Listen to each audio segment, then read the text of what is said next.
नमस्ते सर। नमस्ते सर। नमस्ते सर। नमस्ते। बैठिए। बैठिए। हिंदी में करेंगे इंग्लिश में? हिंदी में सर। हिंदी में करेंगे। जी ये जॉब छोड़ दिया आपने जो एजी नंबर 2? जी सर। हाँ, जी सर। 5 साल करने के बाद क्यों छोड़ दिया? सर यूपीएससी के लिए तैयारी करना चाहता था 2022 में सर, तो उसके साथ एक अटेम्प्ट भी लिया था मैंने, लेकिन वो ठीक से मेरा ना तो प्रिपरेशन हो पा रही थी, ना मैं काम कर पा रहा था एफसीआई का भी ठीक से सर। अच्छा, एजी 2 क्या होता है? Assistant grade 2 sir. तो क्या काम करवाते हैं इसमें? सर मेरी पोस्टिंग जोनल ऑफिस में थी, तो फाइल वर्क ज़्यादा होता है सर। जोनल ऑफिस कहाँ? Noida sir, zonal office north. तो खैर आपका तो असिस्टेंट ग्रेड 2 था, लेकिन एफसीआई के बारे में कुछ प्रकाश डाल सकते हैं? क्या करता है, किस तरह का ऑर्गेनाइजेशन? एफसीआई सर एमएसपी पर किसानों से अनाज खरीदता है, उसको स्टोरेज करता है, और जो जन कल्याणकारी योजनाएं होती हैं उनके लिए स्टेट गवर्नमेंट्स को डिस्ट्रीब्यूशन के लिए पहुंचाता है। तो एफसीआई डायरेक्टली अनाज खरीदता है कि गवर्नमेंट के निर्देश पे खरीदता है on the minimum support price and all that? कैसे खरीदता है, तरीका? गवर्नमेंट सर एमएसपी डिसाइड करती है फसल बोए जाने से पहले, और उसके बाद सर मंडियों में एफसीआई के जो कर्मचारी हैं वो किसानों से अनाज खरीदते हैं। स्टोरेज का बहुत बड़ा प्रॉब्लम है एफसीआई में, कई बार अनाज सड़ जा रहा है। जी सर। उसके बारे में क्या क्या रिफॉर्म किया गया है? सर रिसेंटली जो शांता कुमार कमेटी बनी थी एफसीआई के रिफॉर्म से संबंधित, तो उसमें उन्होंने कुछ सजेशन दिए थे, उन्हें इम्प्लीमेंट अभी किया जा रहा है। जैसे कि पीईजी एक योजना है, प्राइवेट एंटरप्रेन्योरशिप गारंटी योजना है, और अभी कुछ साइलोज भी बनाए जा रहे हैं जो प्राइवेट सेक्टर्स बना रहा है, उन्हें एफसीआई लीज पर लेने की बात चल रही है सर। एफसीआई जो मेन एजेंट है जो फूड सिक्योरिटी को पूरा करता है, जी सर। कैसे इस पर्पस को, उद्देश्य को पूरा करता है? सर एफसीआई गवर्नमेंट के दिशा निर्देशानुसार बफर स्टॉक क्रिएट करता है। उस बफर स्टॉक का जो जन कल्याणकारी योजनाएं होती हैं उसके टाइम में उनके लिए एफसीआई अपनी जो खाद्यान्न है वो पहुंचाता है स्टेट गवर्नमेंट को, जो कि आगे स्कीम्स में डिस्ट्रीब्यूट किया जाता है सर। और कुछ इमरजेंसी सिचुएशंस भी अगर आती हैं तो उनमें भी सर फूड सिक्योरिटी जो टीडीएस सिस्टम है उसमें भी एफसीआई देता है फूड? जी सर। तो कैसे मैकेनिज्म क्या रहता है? सर एफसीआई किसानों से खरीदने के बाद अपने गोडाउन में स्टोर करता है फूड ग्रेन्स को, और जो एलोकेशन होता है सर स्टेट गवर्नमेंट्स को सेंट्रल गवर्नमेंट्स की तरफ से वेरियस स्कीम्स में, उस एलोकेशन के अगेंस्ट सर जो एफसीआई के गोडाउन्स होते हैं उनमें स्टेट गवर्नमेंट के एम्प्लॉइज वो ऑफटेक करवाते हैं सर। किस तरह के फूड ग्रेन्स मेनली खरीदता है एफसीआई, क्या क्या है, नाम बताइए? मेनली सर वीट और राइस खरीदता है, लेकिन अभी सर मोटा अनाज की भी बात हो रही है, बाजरा कीवी शायद राजस्थान और हरियाणा में कुछ प्रोक्योरमेंट की जा रही है। कोई स्कीम है जिसमें कि हम लोग पीडीएस सिस्टम में राइस और वीट के बदले में मिलेट्स को इंट्रोड्यूस करें? मिलेट सर अभी उतना प्रोडक्शन है मिलेट्स का जो जा सकता है पीडीएस का? प्रोक्योरमेंट सर अभी इतना सफिशिएंट हो नहीं पा रहा है, तो अभी तो कर नहीं है सर, लेकिन आगे सर हो सकता है, इसमें काम चल रहा है। मिलेट में दो इशू है, ऐसे तो बहुत पौष्टिक आहार माना जाता है उसको, लेकिन एक तो प्रोडक्शन नहीं हो रहा है उसमें जितना होना चाहिए, दूसरा एक्सेप्टेंस नहीं है एज ए फूड। जी सर। तो दोनों पे कैसे प्रकाश डालिए, क्या है? सर एक्चुअली मिलेट्स हमारे प्राचीन से ही हमारी सभ्यता के साथ रहे हैं सर, और गांव में अभी भी मिलेट्स के लिए बहुत एक्सेप्टेंस है, तो उस लेकिन सर पीडीएस में जिस तरह से गरीब लोगों के लिए जो वीट को ज़्यादा तवज्जो दी जा रही है नॉर्थ इंडिया में, और राइस भी कुछ जगह जा रहा है, तो उसके कारण सर जो फूड हैबिट्स हैं उनमें कुछ परिवर्तन हुआ है, लेकिन सर मिलेट्स पे अगर जोर दिया जाए तो वो एक्सेप्टेंस हो सकती है सर, इसमें मेरे हिसाब से कोई प्रॉब्लम नहीं आनी चाहिए। जोर दिया जाए मतलब क्या, जोर कैसे दिया जाए? तो स्कीम्स में प्रोक्योरमेंट किया जाए एफसीआई की तरफ से, एफसीआई या फिर कोई और एजेंसी जो कि सेंट्रल गवर्नमेंट डिसाइड करे, वो प्रोक्योरमेंट करे, और पीडीएस के थ्रू ही सर इसको दिया जा सकता है। Alright, thank you.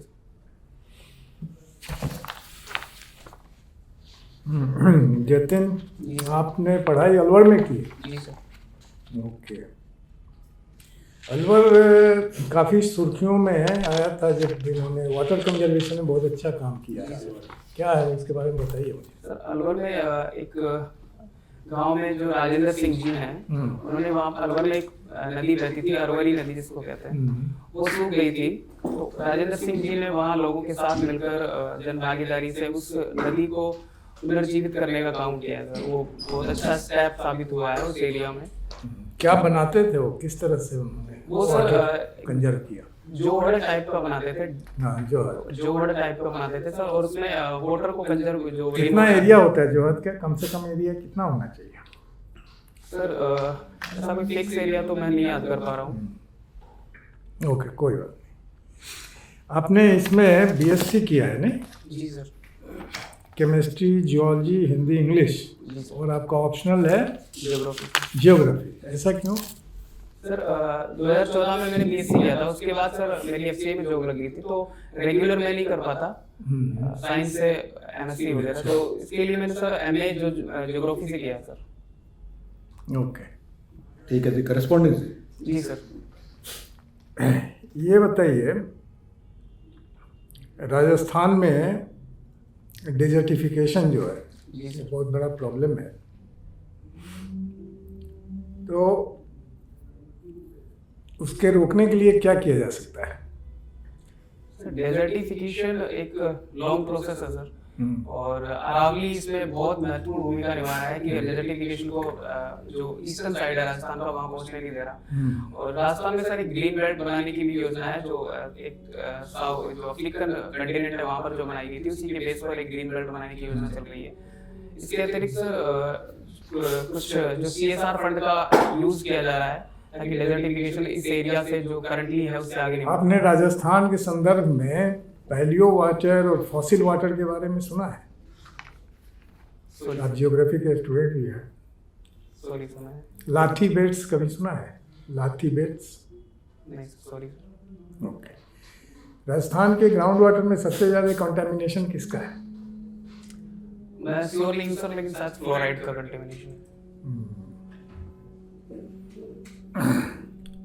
एक्वीफर क्या होता है? एक्वीफर सर ग्राउंड वाटर का एक सोर्स होता है जिसमें एक बड़ा अमाउंट वाटर का कंजर्व होता है वहाँ पर। क्ले बेड है। जी सर। क्ले आपने ज्योग्राफी में पढ़ा होगा। जी सर। क्ले बेड है। क्ले बेड एक्वीफर है, एक्विटार्ड है, एक्वीफ्यूज है, क्या है? अब नाम ये सुना है कभी? सॉरी सर मैंने नहीं। अच्छा, ज्योग्राफी में ये बताओ, दुनिया का सबसे बड़ा लैंडलॉक्ड कंट्री कौन सा है?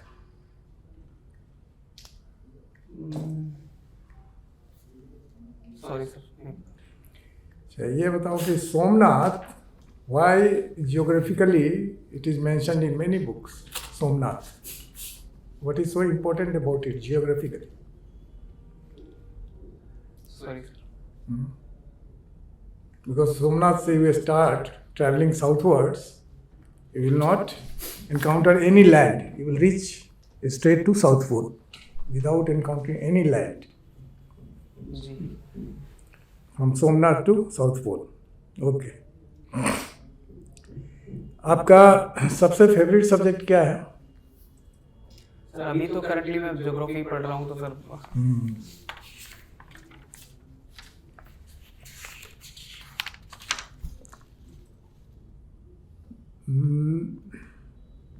आपने लिखा राइटिंग हरियाणवी पोएट्री। जी। किस तरह की पोएट्री करते हैं आप? पोएट्री सर ज़्यादातर तो जो फीलिंग्स हैं उनको लिखने के लिए ही करता हूँ, कोई मतलब स्पेसिफिक ऐसा जोन नहीं है। एक अपनी कविता सुनाइए। सर मैंने अभी रिसेंटली लिखी थी कि अगर मैं यूपीएससी क्रैक कर पाता हूँ तो क्या अपनी अथॉरिटी से कुछ ऐसे काम कर पाऊंगा कि जो कुछ चेंजेस ला सके। मैंने लिखा था कि केपन गट पहचान सवेरे बेबे के जाने छुट जाएंगे, के तेरी बड़ी कुर्सी ते किले बिटने रुक जाएंगे, के रास्ते पक्के कर देगा, के पूरी बिजली कर देगा, तो लटका भागा भी पड़ गए, के कलम तोड़ क्या कर देगा। चलिए, बहुत बढ़िया। योगासना में क्या करते हैं? योगासना में सर आसन में करता हूँ सर। अच्छा, खाने के बाद कौन सा आसन करना सबसे आसान है और सबसे चाहिए करना? वज्रासन करना चाहिए सर। वज्रासन करना चाहिए, क्यों? सर उसमें जो भोजन का पाचन है वो अच्छी तरह से हो सकता है सर उसमें, उसके बाद जो अवशोषण की प्रक्रिया है वो भी अच्छी तरह से हो जाती है सर। अच्छा, ये बताइए क्लाइमेट चेंज जी सर। के बारे में आपने पढ़ा होगा। जी सर। अगर क्लाइमेट चेंज राजस्थान के संदर्भ में आपने पता नहीं इसको ट्रैक किया है कि नहीं, राजस्थान में पिछले 20 सालों में रेनफॉल के डेज जो हैं वो बढ़े हैं और इंटेंसिटी भी बढ़ा है, और आगे का सिमुलेशन किया गया है राजस्थान का, तो उसका क्या प्रेडिक्शन, इसके बारे में कुछ पढ़ा आपने? ऐसी कोई रिपोर्ट तो मैंने नहीं पढ़ी है सर। ओके, ठीक है, देख लीजिएगा, अगर आप गूगल में सर्च कीजिएगा मिलेगा आपको। जी। ठीक है, जैसे इंडिया का इकोनॉमी ग्रो कर रहा है, जी सर। लेकिन उस अनुपात में जॉब नहीं क्रिएट हो रहा है, जी सर। क्या कारण है? सर इसका एक मेन रीज़न तो ये हो सकता है कि हम सर्विस सेक्टर में ज़्यादा इन्वेस्ट कर रहे हैं। जो मैन्युफैक्चरिंग सेक्टर है, जो जॉब क्रिएशन ज़्यादा जॉब क्रिएट कर सकता है तुलनात्मक रूप से, तो वहाँ पर इन्वेस्टमेंट हमारा कम है, वो जीडीपी में हमारा कम योगदान दे पा रहा है। इसके अतिरिक्त सर आरबीआई ने एक बार ये कहा था कि 1980s में जब जीडीपी 1% अगर ग्रोथ कर जाती थी तो उससे around 2 to 4 lakh job create हो सकती थी। लेकिन अभी सर जैसे जीडीपी हमारा 7 से 8% ग्रो कर जाता है, लेकिन मनरेगा में भी जॉब भी उसी अनुपात में बढ़ रही है सर, 5 से 6%। तो मैन्युफैक्चरिंग सेक्टर क्यों नहीं ग्रो कर रहा है? क्या हमारी कमियां हैं? एक्चुअली सर हम फिलहाल जो पहले कुछ कमियां रही थी उन पे काम कर रहे हैं, तो सर्विस सेक्टर से मैन्युफैक्चरिंग सेक्टर में मूव कर रहे हैं सर, तो in future manufacturing sector grow करेगा सर। ओके, राजस्थान का सबसे इम्पोर्टेंट ट्री जो लोगों के जीवन से जुड़ा हुआ है उसके बारे में बताइए। Sorry sir. राजस्थान में एक पेड़ है जी। जो कि सामाजिक रूप से लोगों से जुड़ा हुआ है, जी सर। कौन सा पेड़? सर खेजड़ी एक पेड़ है जिसकी पूजा की जाती है सर। चलिए, ठीक, आपसे।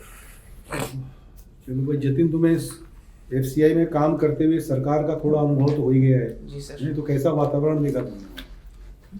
सर एक वातावरण तो ठीक है, लेकिन सर कुछ कमियां भी हैं वहाँ पे, तो मेरे को लगता है उन्हें एड्रेस भी किया जाना चाहिए सर। नहीं, जैसे एक वक्त में ये था कि करप्शन और इसको लेके एफसीआई बहुत न्यूज में रहता था। जी सर। हैं, तो अपने जितना दिन तुमने काम किया है तो उसमें क्या महसूस हुआ है कि?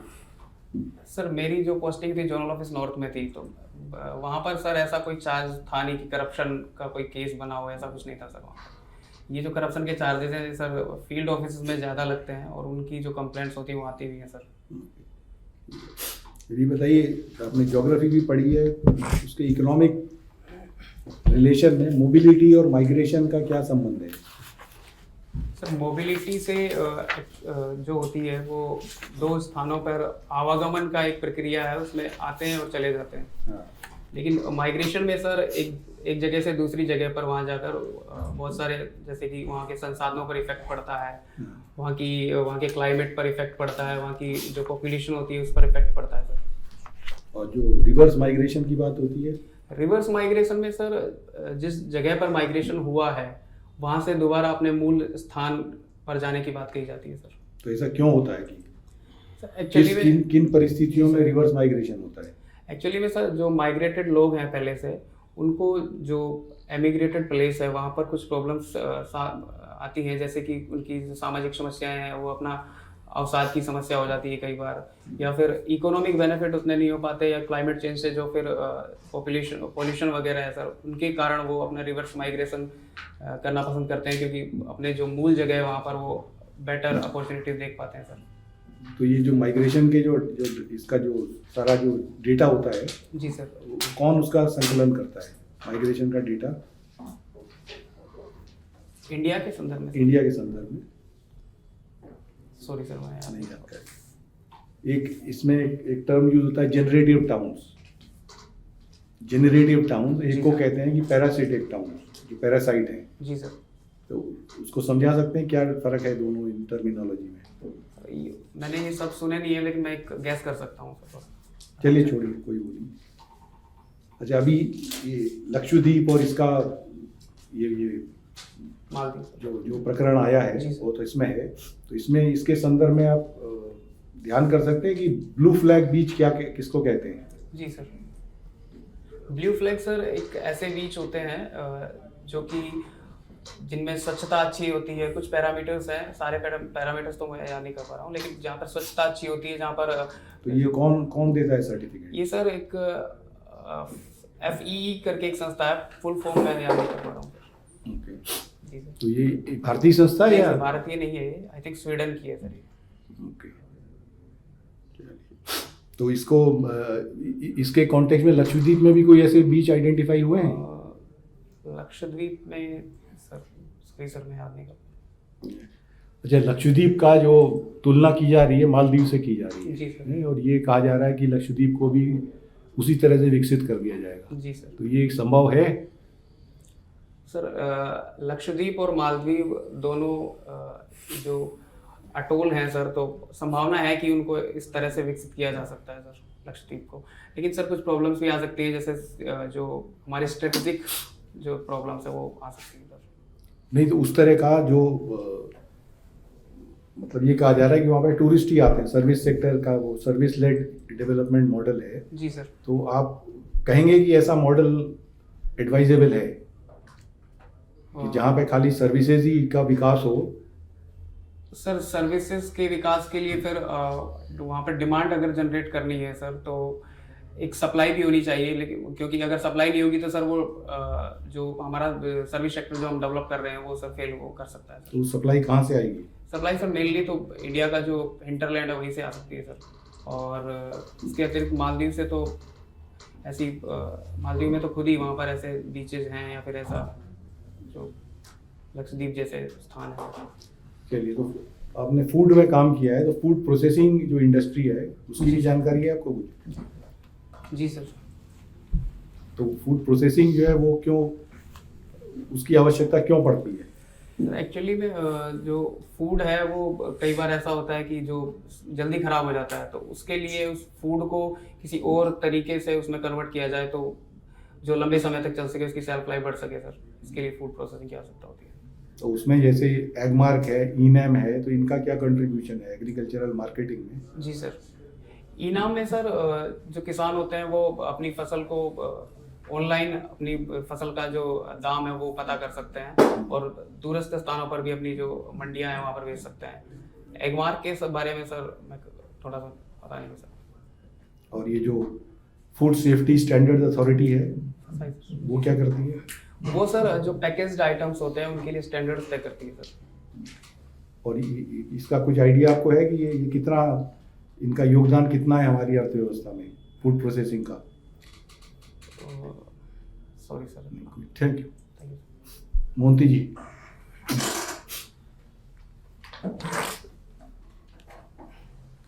Joe, you said about why did you choose geography as an optional subject? You said. Sir मैंने पोस्ट ग्रेजुएशन ज्योग्राफी से किया था। अच्छा, पोस्ट ग्रेजुएशन जी, ज्योग्राफी से किया। ये सब्जेक्ट क्यों चुना? जो सर एक्चुअली में वो FCI में मेरी जॉब लग गई थी ग्रेजुएशन के बाद, तो कॉरेस्पॉन्डेंस से करना पड़ा सर ज्योग्राफी। तो उस टाइम मेरे पास ऑप्शन नहीं था सर।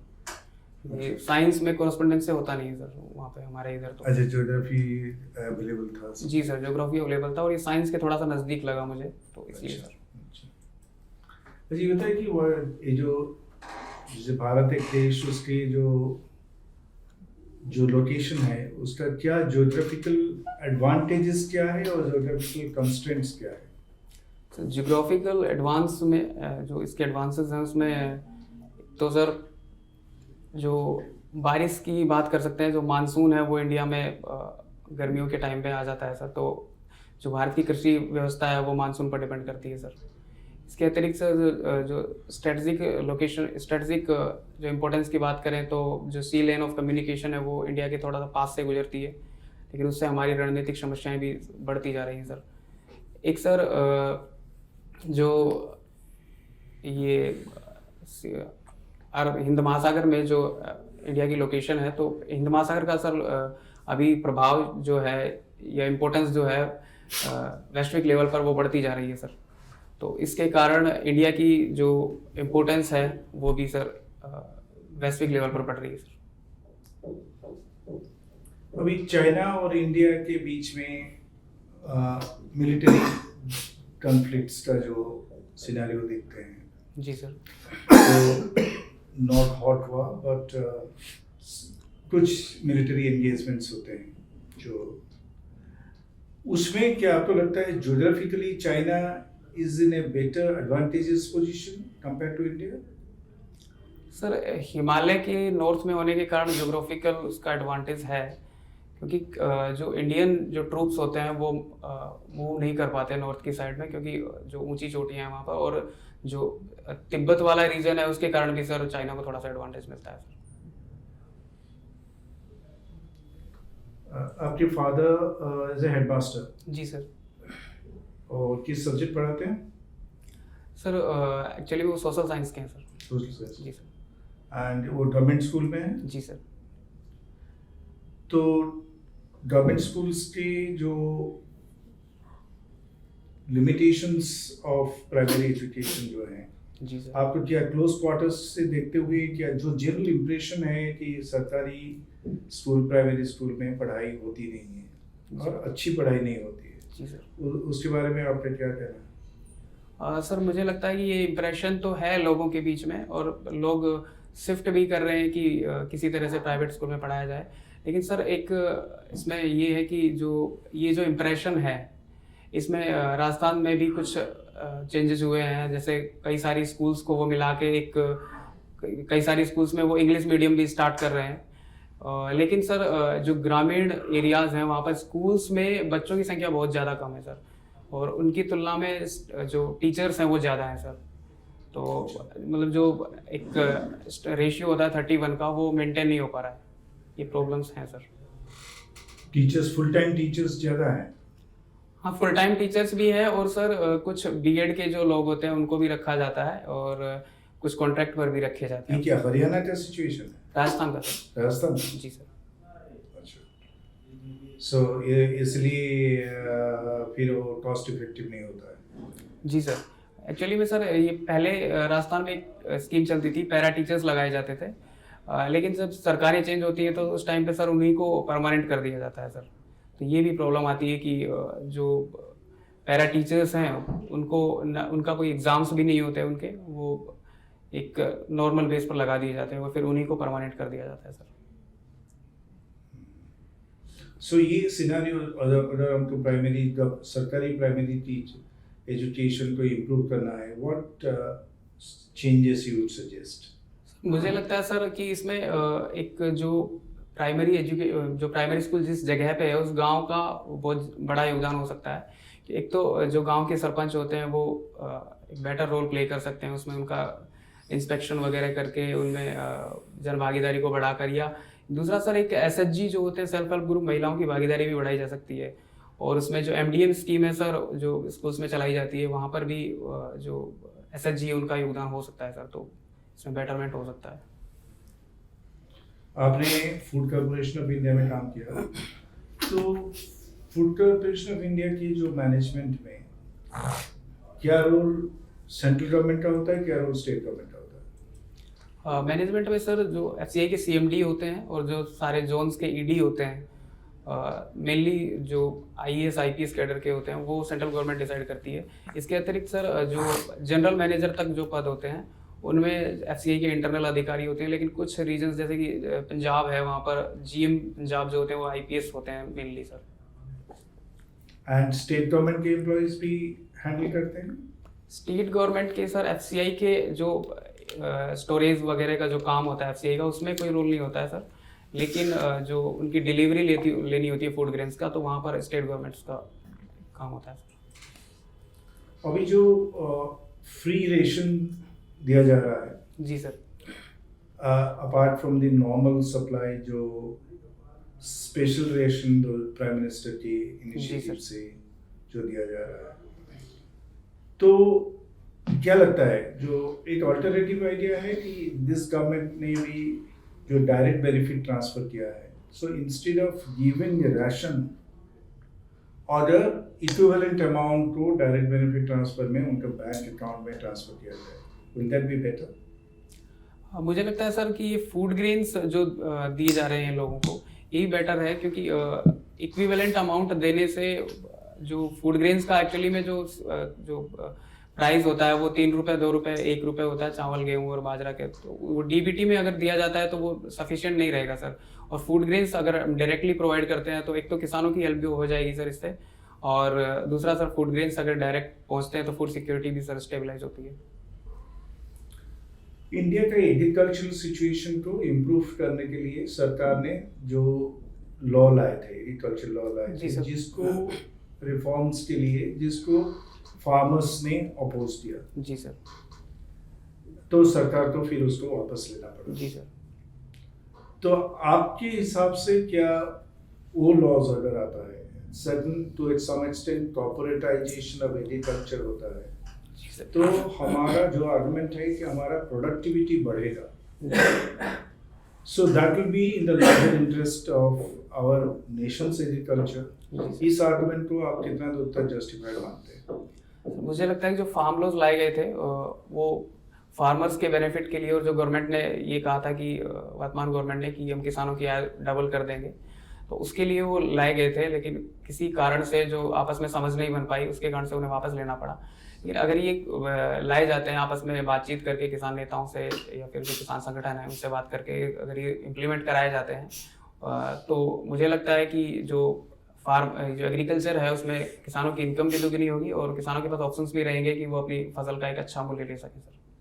नहीं तो कम्युनिकेशन नहीं हो पाया, तो किसानों का क्या स्पेसिफिक ऑब्जेक्शन क्या था?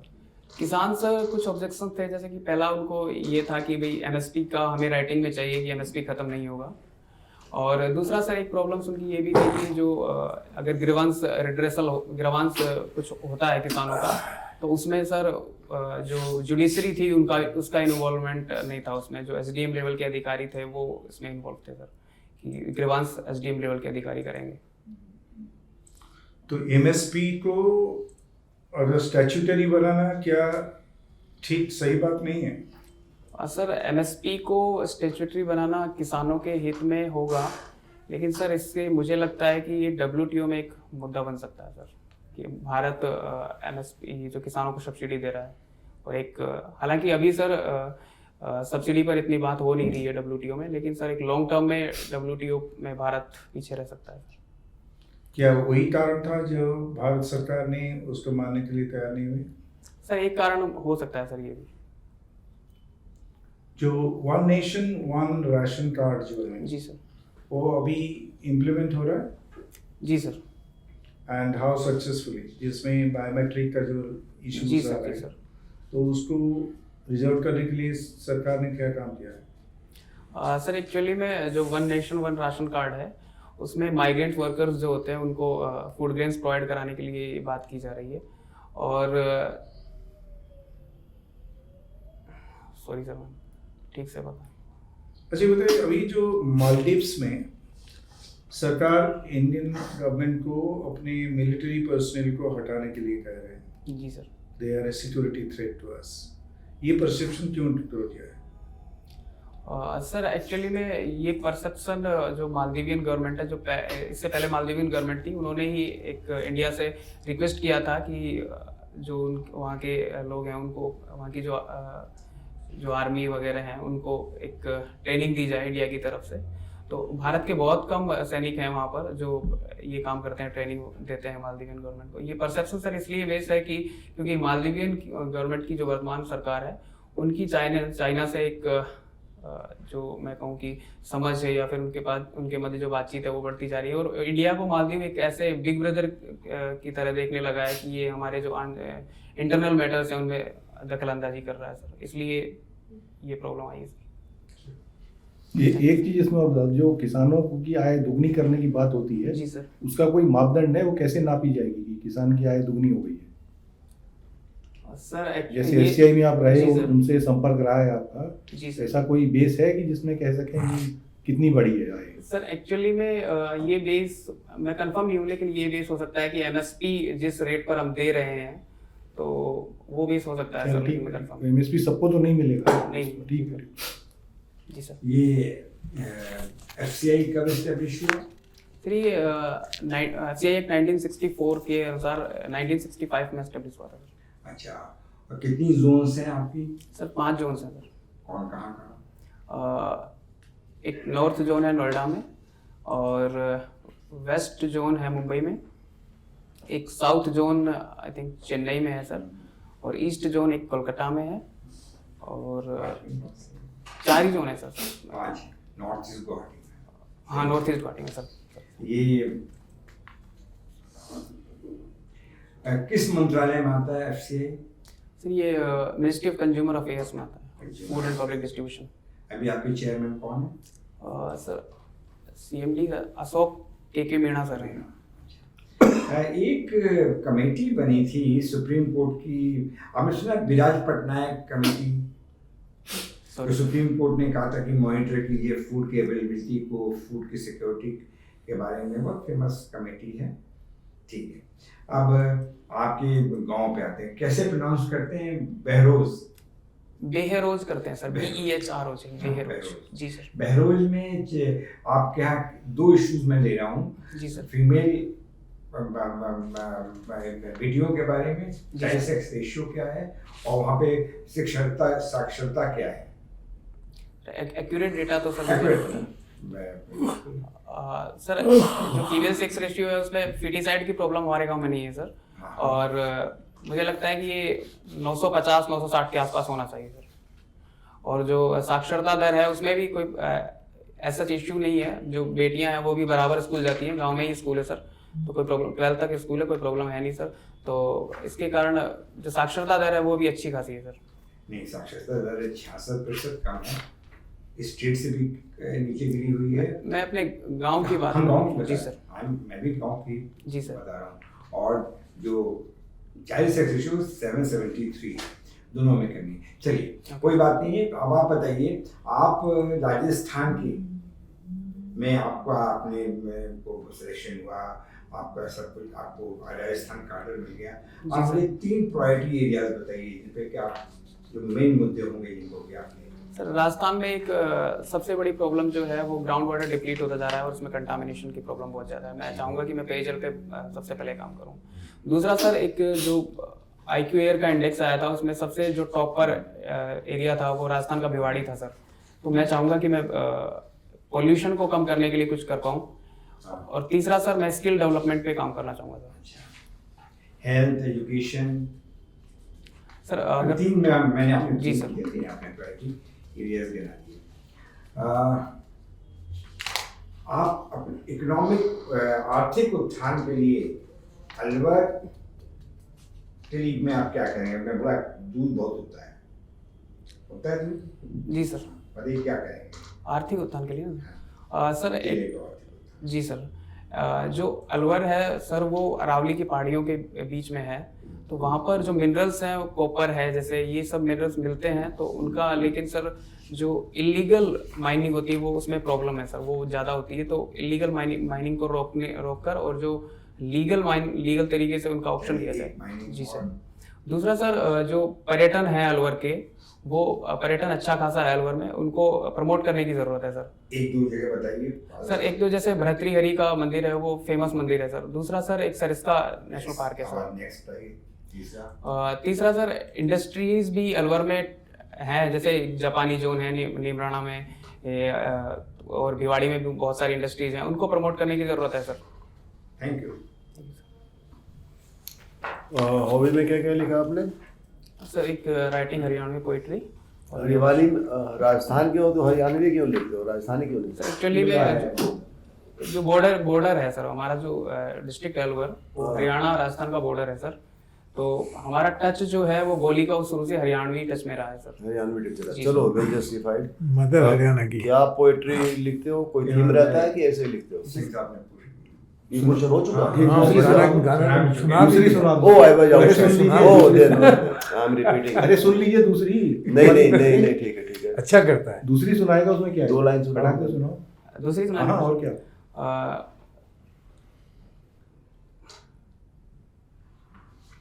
याद नहीं आ रही सर, मैंने लिखी। चलो ठीक है, डोंट ट्राई हार्ड, टाइम भी हो गया बहुत, जाओ हम जा सकते हो, बुलाते हैं तो। Thank you sir. 6:30 बज गया, चलना भी है भाई। अच्छा, एक आउटसाइड बताइए जरा। देखो तुमने अच्छा किया, लेकिन जो ज्योग्राफी है तुम्हारा ऑप्शनल, जी सर। तो ज्योग्राफी का तो नॉलेज में अब मैंने पूछा कि सबसे बड़ा लैंडलॉक्ड कंट्री कौन सा है, जी सर। तो एक्सपेक्ट की ज्योग्राफी स्टूडेंट से जो बता देगा जी सर। कजाकिस्तान। एनीवे ये सब कजाकिस्तान सर मैं बताना चाह रहा था, लेकिन मुझे लगा कि वो नहीं होगा। अच्छा, कोई बात नहीं, कोई बात नहीं। राजस्थान के बारे में सबसे अधिक है ना, ग्राउंड वाटर के बारे में जितने इसके एस्पेक्ट हैं वो पढ़ लेना, और आगे के जो प्रोजेक्शंस जी हैं, सर। आजकल हर एक स्टेट का सिमुलेशन मॉडल बना रहे हैं कि इसका क्या होगा इफेक्ट। तो क्लाइमेट चेंज हो रहा है, तो एडेप्टेबिलिटी किस तरह से लोगों को गाइड किया जाए, कि एडेप्टेशन किस तरह से किया जाए, जी सर। उसके बारे में पढ़ लेना कि ग्राउंड वाटर कंटेमिनेशन वगैरह सबसे बड़ा प्रॉब्लम है वहाँ पे राजस्थान में। सांबर लेक वगैरह के बारे में थोड़ा पढ़ लेना, पुष्कर के बारे में पढ़ लेना। जी सर। तो ये सब है, और ठीक ही है तुम्हारा। और मैंने पूछा जैसे एक्वीफर क्या है, एक्वाटार्ड क्या है, एक्वीफ्यूज है, तो मैं एक्चुअली में नहीं पढ़ा है मैंने सर ये कभी। नहीं, तो मैंने इसको सुना ही नहीं। देख लो। जी सर, मैं बिल्कुल देखूंगा। एक्वीफर से रिलेटेड जितना है, क्योंकि राजस्थान में मेन है कि फॉसिल वाटर जो है, पेरियो वाटर, तो वो मिलियंस ऑफ क्यूबिक किलोमीटर है, जी। उसी से अभी काम चल रहा है सब जगह जी सर। अंडरग्राउंड। वो फॉसिल वाटर है, वो फिर रिप्लेस नहीं होगा अनलेस वी रिचार्ज इट जी। कॉन्शसली, समझे ना। तो वो एक बहुत बड़ा इशू है ज्योग्राफी में, इसको खासकर जियोलॉजी में ज़्यादा उसको पढ़ाया जाता है। जी सर। ये इंटरव्यू कब है? 9 फरवरी को है सर। ओह अच्छा, जी सर। हाँ डेट जी द sir. First list first answer. Anwar का जो हाँ, first interview sir. This second time attempt, second जी सर, सेकंड अटेम्प्ट है। पहला सर मैंने एफसीए में रहते हुए दिया था, तो उस टाइम अब प्रीलिम्स तुमने रिजाइन कर दिया है? हाँ सर, मैंने पिछले 2022 में ही रिजाइन कर दिया था सर। जोहार जो मॉडल है ना वाटर कंजर्वेशन जोहार का, मॉडल। जोहार, वो बहुत ही इम्पोर्टेंट है। साउथ में भी उसको अपना रहे हैं सब, कर्नाटका वगैरह सब जगह। तो उसके बारे में पूरा ठीक से पढ़ लेना, ठीक है तुम्हारे। FCI तुम्हें मालूम है, It's okay. राजस्थान के बारे में पढ़ लेना। मालूम सब है, वही जो कहे वो ब्रश हाँ, अप करने की बात है। बस। वो कौन सा क्वेश्चन पूछा जाए तो नहीं पता, हो सकता ना पूछा हाँ। जाए, बट प्रिपेयर्ड रहोगे अच्छा है। यहीं रहोगे 9 फरवरी तक, चले जाओगे। मैं घर पे ही रहता हूँ, मैं अभी आया ही हुआ सर इंटरव्यू के लिए। मिल जाते हैं ना आपको व्हाट्सएप? हाँ, वो हाँ, जैसे ब्लू फ्लैग, ऑनलाइन है सर सब कुछ। ब्लू फ्लैग बीच तुम्हें पता था, बट जी सर। लक्षद्वीप के 2 बीच जो हैं वो उनको सर्टिफिकेट मिला कावरत्ती है है। सर एक तो, आई थिंक हैं? कावरत्ती है शायद एक तो। कावरत्ती नहीं, उसमें कुछ ठुंडी बीच और कोडामल बीच, कोई 2 बीच हैं ऐसे, है ना। जी। वो देख लेना, मतलब लक्षद्वीप क्योंकि वैसे ही लाइमलाइट में है, तो किस तरह की वहाँ की ज्योग्राफी है, किस तरह मालदीव्स का है, जो कंपैरिजन हो रहा है। जनरली अवेयर रहोगे तो ठीक है, क्वेश्चन तो कुछ भी आ सकता है, वो अलग चीज़ है। और ये जो फूड का है, फूड प्रोसेसिंग के कितने लॉसेज हैं, जी सर। फूड से फूड प्रोसेसिंग में जब आता है ना, तो उसके ऊपर ही है कि किस तरह की फूड प्रोसेसिंग इंडस्ट्री है हमारे यहाँ, जी सर। कितना कंट्रीब्यूशन है उसका, एग्रीकल्चर का कितना है, फूड प्रोसेसिंग का कितना है, इस तरह के जनरल आंकड़े भूल भी जाओ, मतलब प्रोसेस पता हो कि ऐसे करके ये होता है, तो ठीक है। जी। I think very well done. Very well. Basic understanding एकदम ठीक है, and articulation भी ठीक है.